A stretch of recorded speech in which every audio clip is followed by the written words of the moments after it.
Mesdames, Messieurs, bonsoir. Le Maroc renforce sa position dans la course mondiale à l'hydrogène vert et c'est une excellente nouvelle pour les investisseurs intéressés qui veulent s'y lancer dans le royaume. La très attendue circulaire de la mise en œuvre de l'offre Maroc pour l'hydrogène vert vient d'être rendue publique.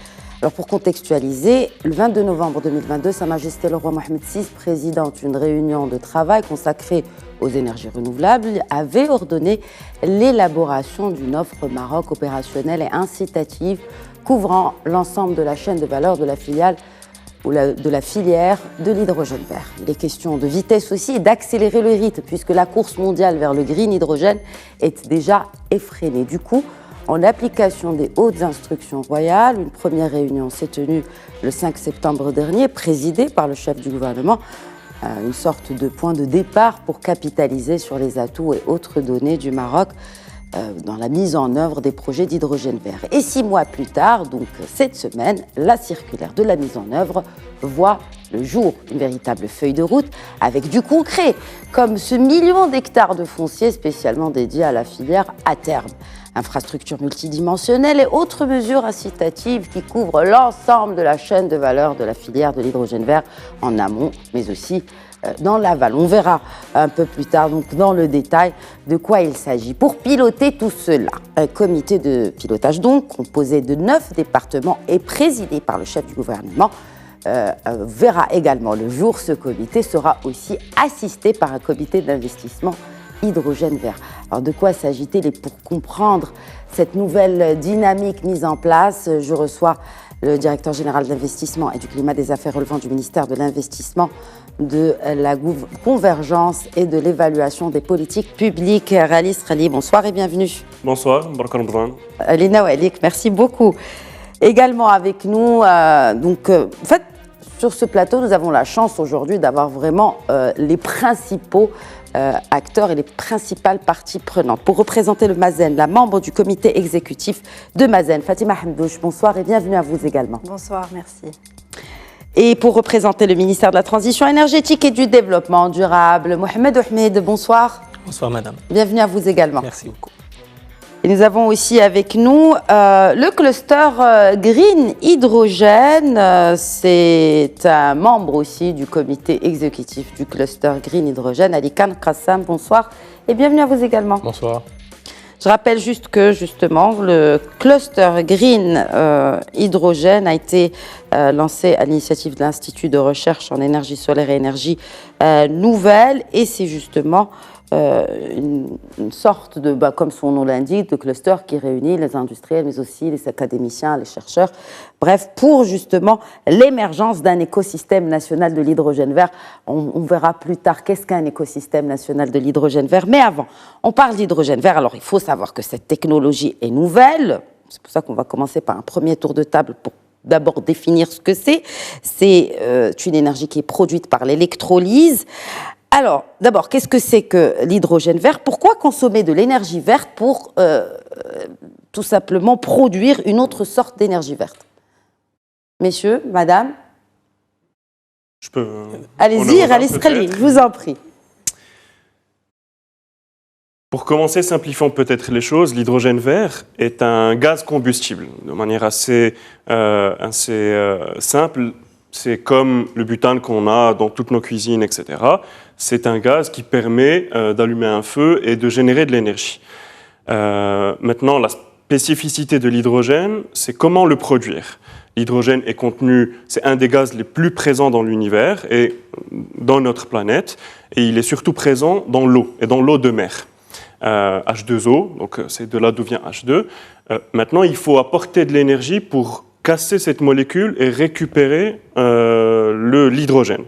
Alors on peut amener cette énergie de différentes manières, mais le plus intéressant, là où le Maroc est le plus fort, c'est d'amener cette énergie de façon verte, donc d'utiliser des énergies renouvelables, c'est ce qu'on appelle l'électrolyse, pour produire ce gaz combustible.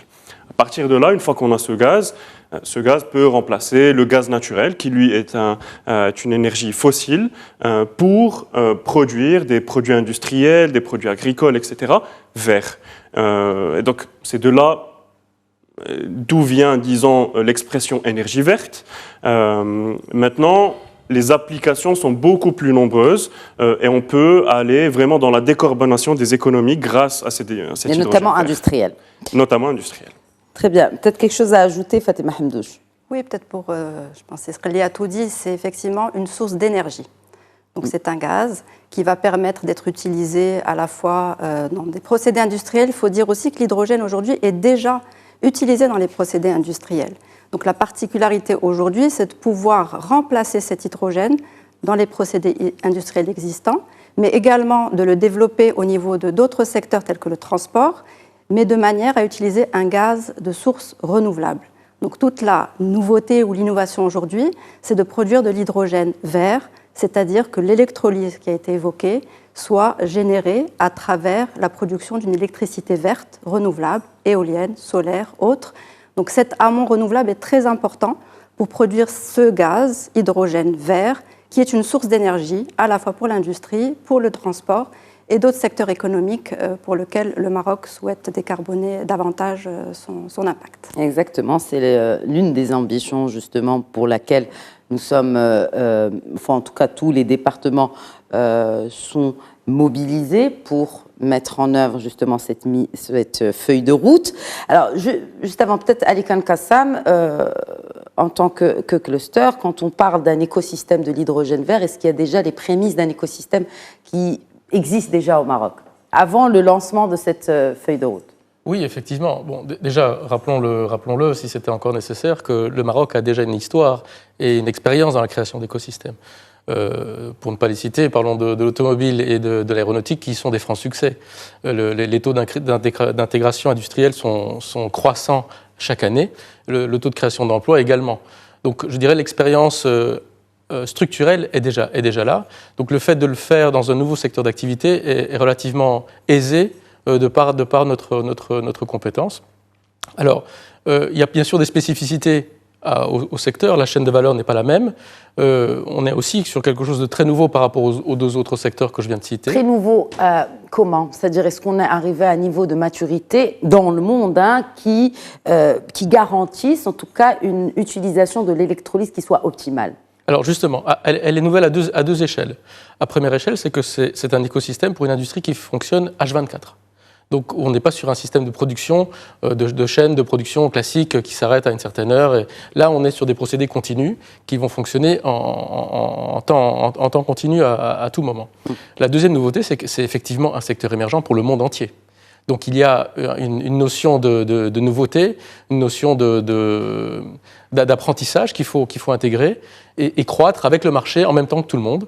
Il y a quand même des prédispositions qui sont importantes pour le Maroc dans ce secteur-là, dont il faut profiter, sur lesquelles il faut capitaliser, qu'elles soient ici ou de par un contexte de marché captable pour nous. Donc je pense que c'est une réelle aubaine et une excellente nouvelle pour nous tous. Alors, justement, quand on parle d'un écosystème et d'un cadre, Mohamed Ahmed, quel est le cadre aujourd'hui de l'hydrogène vert, cadre législatif, bien sûr, réglementaire, parce que c'est une industrie qui présente des risques, que ne présentent pas d'autres industries. Alors, est-ce qu'on a déjà préparé le terrain, notamment réglementaire, au niveau du ministère pour accueillir cette grosse industrie qu'est l'hydrogène vert? Très bien. Merci pour cette question parce que ça me renvoie justement à traiter aussi du cadre réglementaire régissant les énergies renouvelables parce que c'est une des composantes essentielles de la chaîne de valeur de la production de l'hydrogène. Sur ce volet-là, je pense qu'on a un cadre aujourd'hui qui est un des cadres les plus attractifs pour les investissements privés en particulier qui connaissent aujourd'hui une montée remarquable. Toutefois, il faut le dire que l'objectif de l'offre Maroc, justement, c'est de mettre en place un cadre institutionnel, législatif cohérent pour l'ensemble des intervenants. Parce qu'au niveau de la chaîne de valeur, il y a les infrastructures, il y a également le transport de l'électricité, il y a le volet énergie renouvelable. Et un des objectifs de l'offre Maroc, de ce comité de pilotage, c'est à ce que ce cadre réglementaire qui régit toute la chaîne de valeur soit complémentaire, soit harmonisé pour faciliter l'acte d'investir dans les projets d'hydrogène. Mais le cadre réglementaire existe déjà pour les énergies renouvelables. Bien sûr. Est-ce qu'aujourd'hui, il est plus... Est-ce qu'il encourage justement le fait d'investir? Est-ce qu'il ne manque pas pas certains éléments pour que ce cadre réglementaire soit plus un point positif pour l'investissement en énergie renouvelable? Je pense qu'on a pris le développement de la filière de l'hydrogène et même des grands projets comme le dessalement d'eau de mer en considération dans le chantier de refonte qu'on vient d'achever au mois de février dernier. Aujourd'hui, il faut le dire, on est dans la 3e génération de la loi 1309 qui régit le marché libre de l'électricité, c'est-à-dire le cadre d'investissement par les opérateurs privés dans le secteur de l'électricité.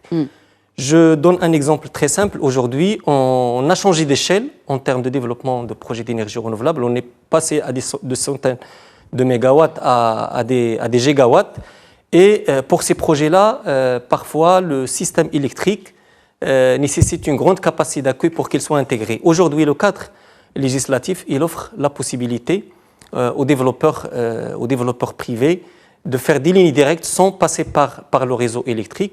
Et on a initié la refonte de la loi pour permettre même à l'Office national de l'électricité de développer des lignes directes de l'électricité dans le cadre d'un partenariat public-privé. Donc nous estimons que le cadre aujourd'hui régissant les énergies renouvelables, c'est-à-dire il encourage l'investissement privé, c'est un point positif pour la filière. Sur le papier comme sur le terrain?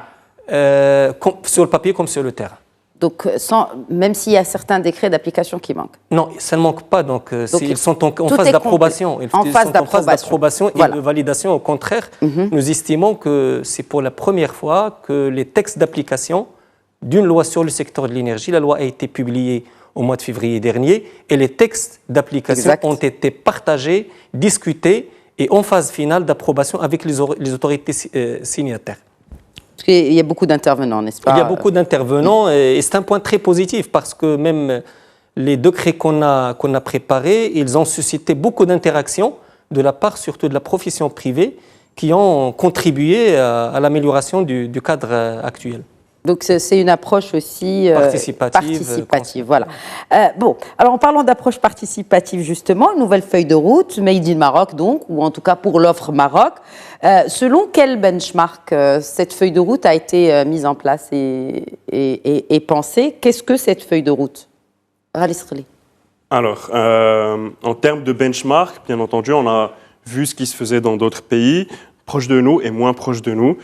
Pour vous donner une idée globale, aujourd'hui sur l'hydrogène, il y a 3 canaux qui se dégagent en fonction des pays importateurs et des pays producteurs potentiels. Il y a un canal est plutôt entre l'Australie et le reste de l'Asie, un canal ouest entre les 2 Amériques, et un canal central qui est le plus grand en termes de potentiel, en termes de volume, où il y aurait l'Afrique du Nord et le Maroc en tête avec l'Union européenne. Alors nous avons regardé un peu ce que faisaient les autres pays. On a benchmarké aussi avec notre expérience propre marocaine. Vous avez posé une question extrêmement pertinente sur l'écosystème et quel embryon d'écosystème. En réalité, nous avons beaucoup plus qu'un embryon d'écosystème. On est un des pays les plus avancés en termes d'écosystème d'énergie renouvelable, d'ENR. Et ça doit être une fierté pour nous. Quand vous dites cela, quels sont les éléments de cet écosystème en ENR? On a une agence publique qui est Mazen, qui sait structurer ce genre de projet. Nous avons des industriels qui savent accompagner ce genre de projet en fournissant les équipements nécessaires. On a des entreprises de construction qui savent construire littéralement ce genre de projet. Nous avons des réglementations et des lois qui cadrent ce genre de projet. Tout ça est très important pour les investisseurs hydrogène. L'hydrogène vert, globalement, ce n'est rien de révolutionnaire, ce n'est rien de vraiment nouveau. Ce sont des briques qui existaient auparavant, mais qui n'ont jamais été assemblées de cette manière-là, et surtout à cette échelle-là. C'est en ça que l'hydrogène vert est innovant. Et donc, dans ce cadre-là, bien entendu, nous avons mené nos études comparatives à l'étranger avec ce qui a été fait ici aussi sur les énergies renouvelables. Mais surtout, ce qu'il faut dire, c'est que cette offre Maroc est extrêmement spécifique aux conditions marocaines. Parce qu'elles sont spécifiques, parce que nous sommes dans une filière qui est émergente, et donc il a fallu être innovant aussi dans la manière de faire. Et donc aujourd'hui, on a pris les meilleures pratiques possibles, nous les sommes accaparées, adaptées au contexte marocain, et puis nous avons aussi été innovants dans la manière de faire. Très bien. Du coup, je suis curieuse de savoir peut-être un exemple ou deux, comment vous avez mis cette industrie à la excusez le terme, à la sauce marocaine. L'industrie de l'hydrogène vert, Exact. typiquement, je dirais que la principale adaptation pour ce qui est du contexte marocain, c'est une priorisation des enjeux. Pour le Maroc, bien entendu, l'hydrogène vert va permettre au Royaume d'être vraiment au centre de la nouvelle carte énergétique mondiale qui est en train de se redessiner suite à plusieurs crises, suite à la nécessité de décarbonation de toutes les économies globalement. Mais rapidement, la question que nous nous sommes posée et qui est au cœur de cette offre Maroc, c'est en quoi l'hydrogène vert est important pour l'État marocain et pour les citoyens marocains. Et c'est pour ça que c'est un peu le filigrane de toute l'offre Maroc. On retrouve la création d'emplois et la création de valeur comme point récurrent et culminant de toute cette offre-là. Nous allons revenir à ce point. Mais elle s'adresse à qui, cette offre Maroc? Fatima Hamdouche. Si vous permettez, peut-être juste pour compléter sur les propos de Sisrelli, c'est vrai que je pense que la particularité de cette offre, c'est, rappelons-le déjà, les hautes orientations de Sa Majesté le Roi, que Dieu l'assiste, d'une offre opérationnelle et incitative. Et je pense que le Maroc, avec cette offre, a été très pragmatique. Beaucoup de pays se sont lancés dans des annonces de grands projets à des échelles très, très élevées. Est-ce réaliste? L'avenir nous le dira. Mais en tout cas, le Maroc a fait le choix de prendre son temps, d'analyser, de faire les benchmarks nécessaires, de dessiner le process requis pour faire en sorte que nos particularités marocaines soient prises en compte dans cette offre et qu'in fine, lorsqu'on propose un processus d'accompagnement, lorsqu'on a ces différentes étapes... De quelle sorte? Est-ce que c'est des particularités réglementaires? Parce que là, vraiment, je n'arrive pas à j'imagine les téléspectateurs non plus, mais à voir qu'est-ce qui fait la spécificité de l'offre marocaine. Et ça veut dire aussi que ça peut être aussi pas négatif, ça peut être un avantage compétitif de cette offre Maroc. Tout à fait. La particularité en amont, donc dans la disponibilité d'une ressource renouvelable qui est unique, dans son hybridation solaire et éolienne avec des potentiels qui sont parmi les plus élevés dans le monde, sa particularité par rapport à un foncier disponible, et je pense que c'est un sujet très important qui est adressé par l'offre et par la manière dont ce foncier sera sécurisé, réservé, mis à disposition. Et donc ce sont deux critères très importants. Sa particularité parce qu'elle a aussi adressé tous les éléments structurants nécessaires, les infrastructures requises pour accompagner le développement de cette filière, avec tout le dispositif aussi pour coordonner. Donc c'est un sujet bien entendu qui concerne beaucoup de départements. Donc l'infrastructure aussi est au cœur et la manière de les développer en à la fois capitalisant sur les infrastructures existantes, mais également faisant contribuer le privé pour accompagner le développement des infrastructures à venir. Et Mazen, dans tout ça, vraiment, est une pièce maîtresse, pour le coup. Là, vous jouez vraiment un rôle pivot, parce que vous avez parlé de beaucoup de départements, mais du coup, si vous voulez, le point commun entre tous ces départements, c'est Mazen? Donc nous sommes très honorés d'avoir été chargés de cette nouvelle mission, qui est d'être désignés en tant que point focal des investisseurs potentiels. Donc c'est en amont que nous intervenons, bien entendu, et ensuite nous coordonnons et nous sommes partie prenante, bien entendu, des deux instances importantes, que sont le comité de pilotage et le comité d'investissement, et qui, elles, vont réellement approuver les différentes étapes en cours de route. Mais nous sommes là en continu avec les investisseurs, avec les ministères concernés, pour faire en sorte que cette filière se déroule dans les meilleures conditions possibles. Alors, qu'est-ce qu'un projet hydrogène? Après, on va vraiment se focaliser aussi sur ce que propose concrètement cette offre, mais j'aimerais bien qu'on comprenne davantage à quoi ressemble un projet hydrogène vert, plus ou moins. Alekan Kassam. Alors, un projet hydrogène vert a plusieurs composantes, et c'est un peu le rôle du cluster hydrogène de faire participer l'industrie marocaine dans cette chaîne de valeur ambitieuse. Alors, un projet classiquement démarre par une phase d'étude, une phase d'analyse que vous générez, qui traduit un peu techniquement les objectifs que vous fixez à produire. Ça, c'est la première composante de valeur. Et bien sûr, tout un cadre structurant et réglementaire à observer. Vous allez avoir techniquement une part énergétique, éolienne, solaire, à intégrer. Vous allez ensuite transférer cette énergie dans une électrolyse. Donc c'est pour faire très, très schématiquement, un bain d'eau dans lequel vous allez faire circuler un courant électrique continu. Vous allez en sortir deux gaz, un que vous allez exploiter tout de suite dans la filière qui est concernée, l'hydrogène, et un second qui est l'oxygène, qui peut également être exploité dans d'autres industries. De cette phase-là, vous passez ensuite, en fonction des schémas, par du stockage électrique ou du stockage gaz, que vous allez ensuite injecter dans un procédé chimique.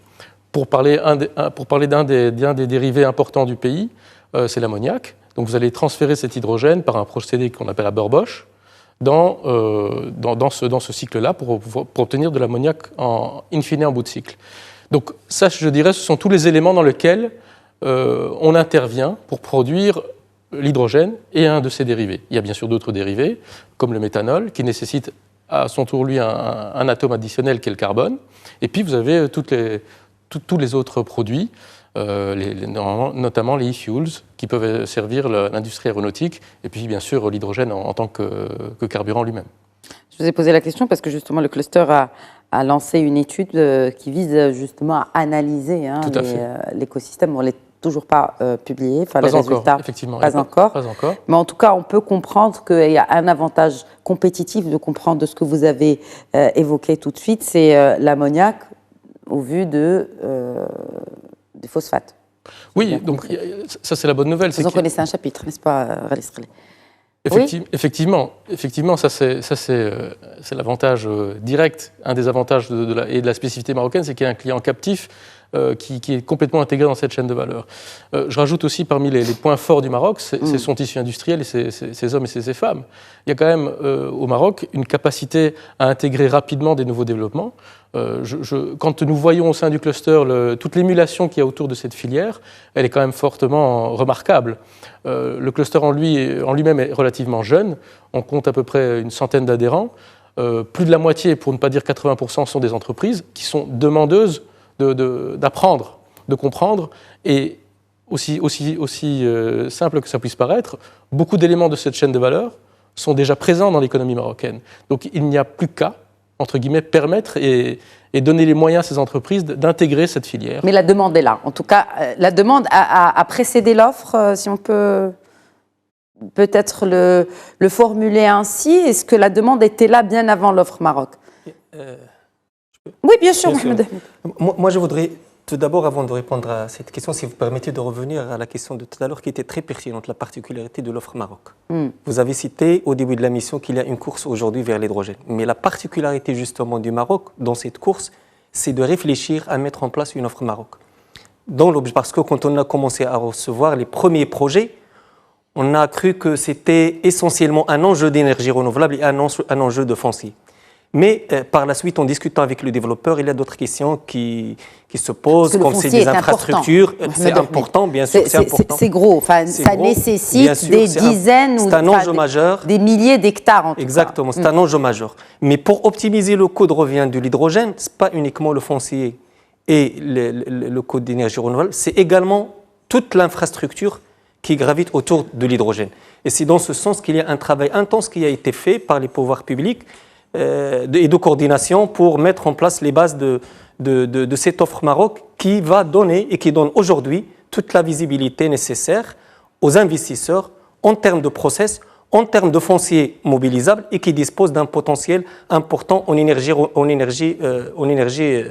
renouvelable. Du coup, donc on parlait de la demande par rapport à l'offre. Donc la demande est largement supérieure aujourd'hui à l'offre.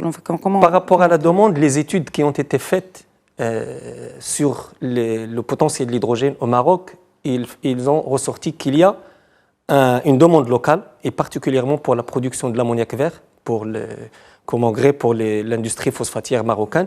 Il y a certaines industries, les aciéries et les cimenteries, l'industrie automobile également, mais il y a un potentiel immédiat également, surtout en termes d'exportation. Il y a c'est-à-dire une demande de pas mal de pays partenaires stratégiques du Maroc qui s'intéressent à l'hydrogène vert, mais également à l'électron vert provenant du Maroc. Très bien. Rallis Relay, peut-être quelque chose à ajouter sur la demande, n'est-ce pas? Et aussi cette cible d'investisseurs, qui sont les investisseurs qu'on cible pour cette offre Maroc. Et quel est le potentiel, si on a un potentiel chiffré aussi? Même s'il est très difficile à cette phase de... Mais en tout cas, pour qu'on ait une idée du réel potentiel de cette industrie. Alors déjà sur l'offre et la demande, c'est un peu le serpent qui se mord la queue ou l'œuf ou la poule. Ce que je peux vous dire, c'est qu'aujourd'hui, il y a déjà un marché très important pour les matières que l'hydrogène vert aura vocation à remplacer.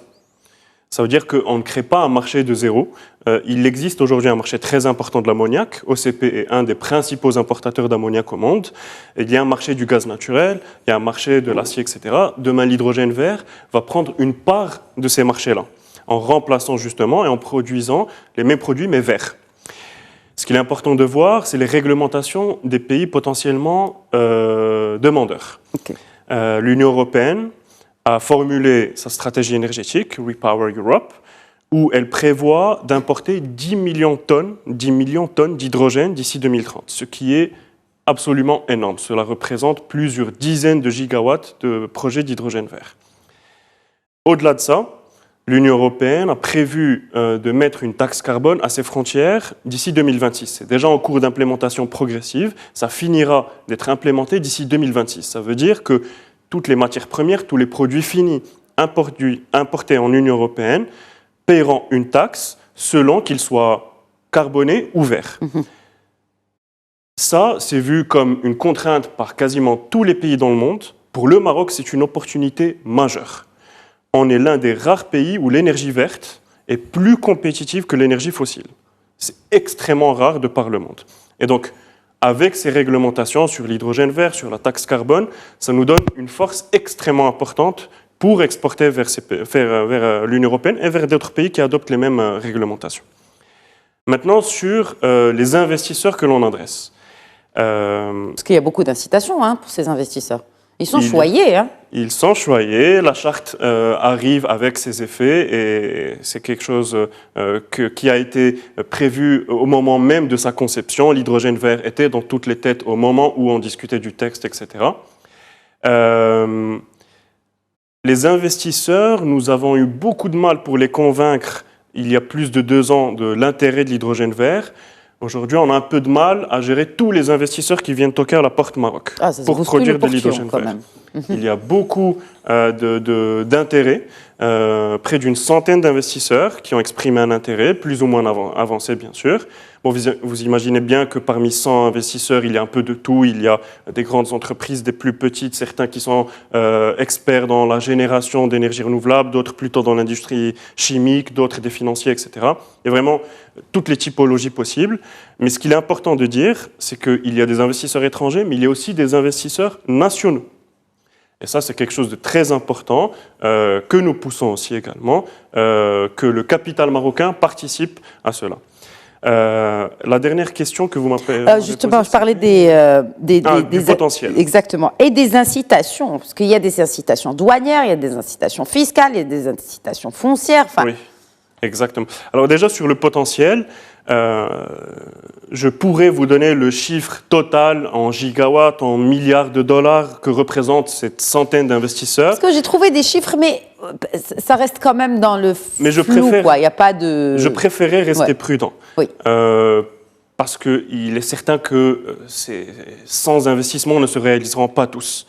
D'ailleurs, l'offre vient, elle est progressive et l'analyse des offres de chacun des investisseurs permettra de dire si ça sera quelques projets ou plusieurs projets qui seront développés. Et c'est aussi une approche phasée, donc il peut y avoir une première phase avec quelques projets, puis une seconde phase peut-être avec plus de projets, etc. Donc le potentiel, ce que je peux vous dire pour vous donner un ordre de grandeur, se compte en plusieurs dizaines de gigawatts, sinon plus, et en plusieurs dizaines de milliards de dollars, sinon plus. Ça, c'est le potentiel à terme et brut. Maintenant, ce qui est important et ce qui a été dit par mes collègues, c'est que l'offre hydrogène est pragmatique, elle est réelle, elle est terrain. Ça veut dire qu'on va avancer avec les investisseurs dans une démarche qui est absolument transparente, qui est claire pour les investisseurs, pour en sélectionner, peut-être dans une première phase certains, commencer le travail avec eux, puis dans d'autres phases, d'autres investisseurs. Quant aux incitations. Alors, les incitations, elles rentrent complètement dans le cadre de la nouvelle charte de l'investissement et dans le Code général des impôts. Mais elles rentrent dans quelle phase, du coup? Est-ce que c'est dans la phase de présélection, on va dire, d'un dossier d'investisseur qui va être accompagné par l'État marocain ou en aval? Je dirais quand le projet deviendra un investissement. Okay. C'est à ce moment-là que la charte sera activée pour les accompagner. Alors, comme je vous l'ai dit, au moment même de la conception de la charte et de la rédaction des textes, l'hydrogène vert était dans tous les esprits. Il était clair que l'hydrogène vert allait représenter un tournant pour l'économie marocaine. Et donc, il y a même un dispositif de la charte qui est celui spécifique au projet stratégique qui a été pensé en partie pour ce type de projet-là. Et donc, c'est absolument parfaitement que les projets d'hydrogène vert rentrent dans le cadre de ce dispositif stratégique de la charte. Par ailleurs, il y a le Code général des impôts qui précise les incitations fiscales et douanières qui sont, logiques, cohérentes avec l'ensemble des autres industries et secteurs économiques du Maroc et qui s'appliquent bien entendu aussi à ce type de projet-là. Et du foncier qui sera également réservé, vous le disiez tout à l'heure, Fatima Hamdouche. Alors, est-ce que le Maroc, de par son expérience avec justement la station Noor, avec aussi d'autres projets, est-ce que cette expérience-là risque d'être, ou plutôt va bénéficier de cette offre hydrogène vert pour aussi accélérer le pas pour justement développer plus d'offres solaires et éoliennes?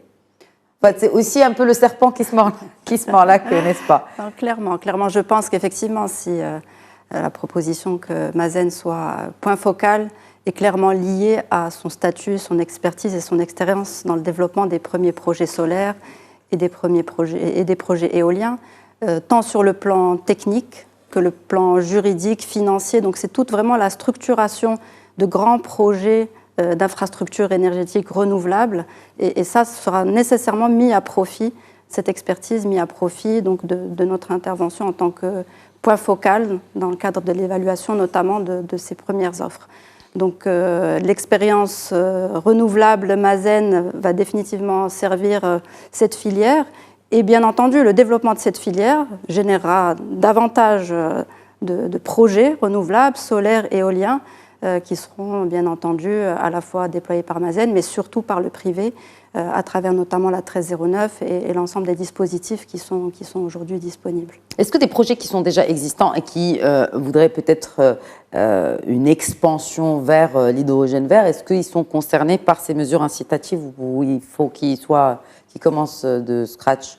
Alors la cible aujourd'hui, ce sont vraiment des projets intégrés.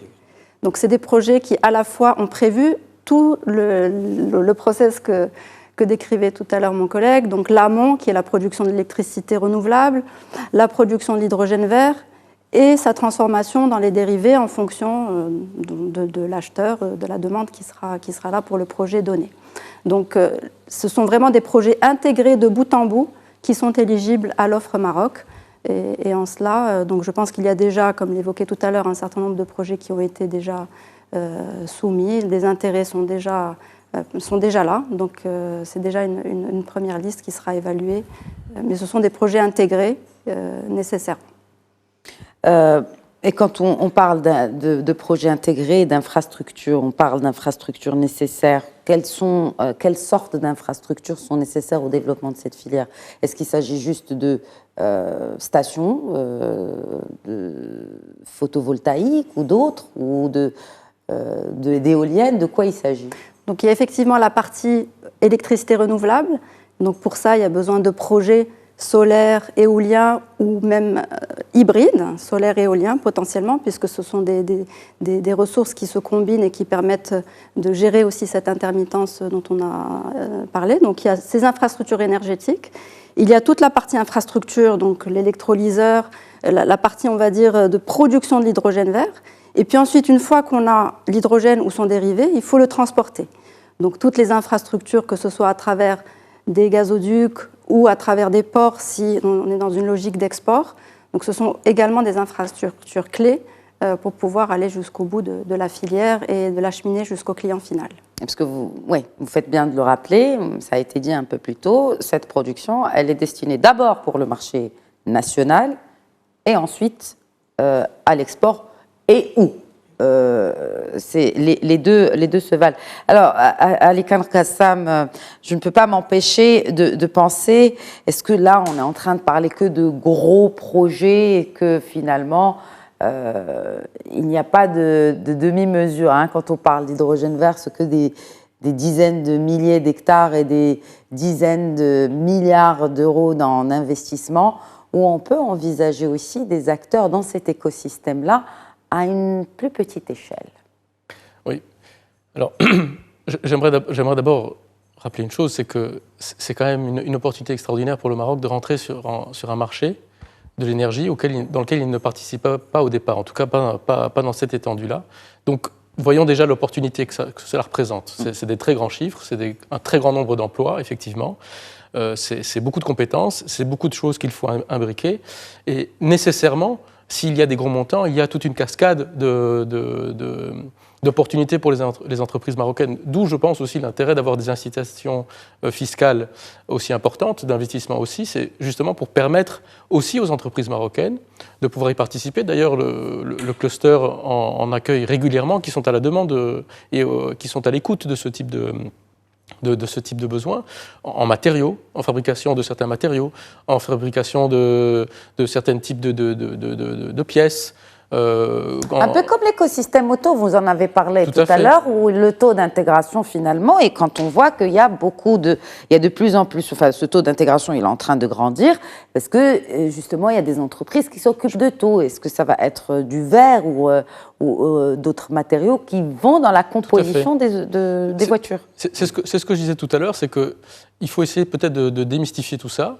C'est ça, c'est pour ça qu'on est là. Exactement. On a bien souvent l'impression, quand il s'agit de montants aussi importants, que ce sont d'autres personnes qui vont le faire et qu'on va simplement le voir passer devant nous comme un train. Croyez-moi, tout le monde va monter dans le train. Toute l'économie marocaine va monter dans le train à toutes les échelles, qu'elle soit au niveau industriel pur, mécanique, électrique, instrumental, peu importe, mais également au niveau des infrastructures portuaires, au niveau de la logistique, au niveau de la formation, au niveau de l'exploitation. Il y a quelque chose que j'aime bien rappeler souvent au sein du cluster que je voudrais rappeler ici aussi, c'est que le fait de rentrer dans cette économie-là nous permet de rentrer de manière beaucoup plus prononcée dans les métiers d'ingénierie au Maroc. C'est une filière qui est déterminante pour le futur du pays. À partir du moment où vous êtes vous-même en possession et en capacité de pouvoir faire vivre, créer et maintenir vos propres installations avec vos propres capacités et vos propres matières grises, vous faites un bond en avant dans l'économie. C'est certainement déjà le cas dans beaucoup de filières, mais le fait de créer cette nouvelle filière et de la transférer dans je dirais, la mère des sciences qui est la chimie, eh bien, c'est fabuleux. Donc, je voudrais vraiment saisir cette opportunité-là pour motiver toutes les entreprises marocaines de participer à cette chaîne et surtout de se rendre compte qu'elles sont déjà capables parce que la plupart des métiers existent déjà. Il existe déjà dans l'industrie chimique ou parachimique d'aujourd'hui. Dans l'industrie générique marocaine, donc qu'elle soit mécanique, comme je disais tout à l'heure, qu'elle soit électrique, qu'elle soit dans certains composants d'ingénierie, dans l'énergie bien sûr, dans l'énergie renouvelable aussi. Il faut... Alors, dans le processus de sélection des investisseurs, donc là, bien sûr, il y a, pour les investisseurs déjà engagés, Mazen va prendre attache avec eux, parce que vous avez appelé les investisseurs, mais là, pour ceux qui sont déjà engagés, donc ce sera le rôle de Mazen de les intégrer, de les accompagner dans le processus. Et parmi les critères de sélection, il y a bien sûr la robustesse financière, et ça, c'est un peu logique quand même, vu la nature très budgétivore de ce genre de projet, les expériences dans différents segments de la chaîne de valeur des filières et la vision de leur projet, les externalités positives pour le royaume. J'ai peut-être oublié quelque chose, Fatima? Non, je pense que vous avez tout dit. Effectivement, ce sont des projets d'envergure, donc clairement, les partenaires doivent être solides financièrement pour pouvoir aller jusqu'au bout de ces projets. Les conditions techniques, bien entendu, que ce soit sur l'amont, la production ou l'aval aussi, donc sont importantes pour assurer in fine un coût de l'hydrogène qui soit le plus compétitif possible. Combien il coûte aujourd'hui? Est-ce qu'on a une idée de combien coûte le mégawatt aujourd'hui d'hydrogène vert? Je pense que là aussi, c'est des chiffres qu'on n'aime pas trop annoncer. La même prudence tout à l'heure sur les capacités, les tarifs, tout dépend. La valeur finale d'un prix dépend déjà de son origine, donc du tarif d'électricité qui est une très grande composante de ce prix. Voilà, oui, voilà. Et ensuite, bien entendu, du dérivé. Quel va être le marché? Qu'est-ce qu'on va faire de cet hydrogène vert? Donc tout ça, ce sont des éléments, bien entendu, qui rentrent dans la composante du prix. Mais peut-être pour finir par rapport à tout à l'heure, donc il y avait bien entendu le financier, le technique, l'environnemental. Donc tout ça, bien entendu, c'est pour s'assurer que toutes les externalités éventuellement environnementales ont bien été prises en compte. Et le volet externalité, je pense que là aussi, c'est un autre élément de la particularité de l'offre Maroc. C'est de voir comment tout ceci peut profiter à nos développements socio-économiques, tant sur le volet de la valeur ajoutée, du développement des écosystèmes, de l'emploi. Donc ces éléments-là seront également des critères importants à considérer lors de la sélection des investisseurs. Combien ça va coûter à l'État ? Impossible de donner un chiffre. Parce que là, on parle chiffre. d'investissement. Il y a de gros investissements qui seront engagés, notamment dans les infrastructures, encore une fois très budgétivores. Mais est-ce qu'on a une idée et peut-être aussi, j'imagine aussi dans le cadre de la feuille de route, c'est aussi un des éléments importants à prendre en compte, surtout quand on se projette dans les résultats escomptés qu'on connaît de nature économique, mais aussi socio-économique, vous avez parlé d'emploi, et aussi stratégique pour le Maroc.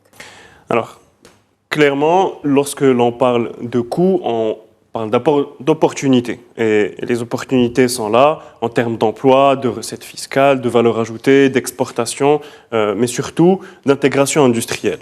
Ce qu'il faut savoir, c'est que les projets d'hydrogène vert sont à des échelles telles que ce sont des projets d'aménagement du territoire, avec des impacts sur les infrastructures. Mais le Maroc a toujours eu cette culture de transformer les défis en opportunités. Et même sur cet aspect-là, on est en train d'envisager des solutions de partenariat public-privé pour développer ce type d'infrastructure. Et il s'y prête particulièrement bien pour des projets productifs comme ceux-ci.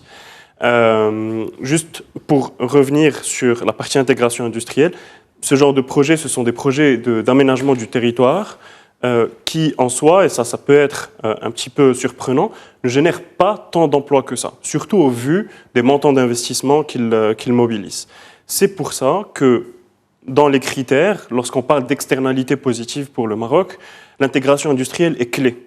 Et nous insistons beaucoup dessus, et nous y voyons deux types d'intégration industrielle. Une première qu'on appelle horizontale, sur les équipements nécessaires pour produire cette fameuse molécule d'hydrogène vert. Donc, ça va être les cellules photovoltaïques, les éoliennes, à proprement parler, les électrolyseurs, etc. Et les éoliennes, c'est-à-dire à même de fabriquer des éoliennes au Maroc. Exactement. Et d'ailleurs, des premiers investissements ont d'ores et déjà commencé à être territorialisés ici au Maroc et ont commencé la construction. Là, vous m'apprenez quelque chose de... En prévision de ces projets-là. Très bien.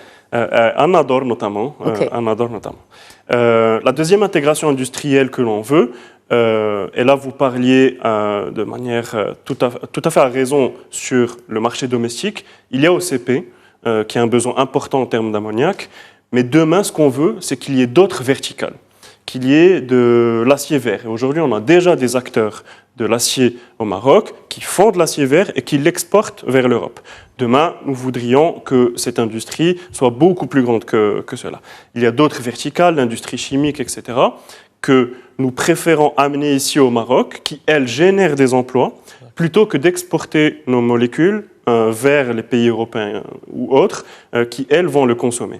Et donc, c'est tout le travail que nous faisons, nous, entre gouvernements, et d'ailleurs, je suis ici au titre du ministère de l'Investissement, mais qui est aussi le ministère de la Convergence, et c'est un chantier par définition de convergence. C'est le cas de le dire. Hein. C'est le cas de le dire. Là, il y a vraiment beaucoup de départements. Justement, comment vous comptez synchroniser tous ces efforts ? Écoutez, c'est un vrai chantier de convergence avec les différents départements, mais pas que. Là, il y a l'équipement, l'intérieur, bien évidemment la transition énergétique. Bien sûr. Le budget, parce que là, ça va coûter de l'argent. Oui, les finances, pardon. Quasiment tout le gouvernement, pour être franc avec vous. C'est quasiment l'eau, parce qu'il faut de l'eau aussi. Bon, on n'en a pas parlé, parce que là, on est en plein stress hydrique, et là, on est en train de parler de produire de l'hydrogène vert. Est-ce que déjà on a assez d'eau pour la demande locale ? Tous les projets considérés d'hydrogène vert seront nécessairement autosuffisants en eau. Ça veut dire qu'ils ont leur propre station de dessalement. Ça fait sens, parce que même dans une station de dessalement, ce qui coûte le plus cher, disons, c'est l'alimentation en énergie. Et donc, c'est en ça qu'on parle de projet intégré.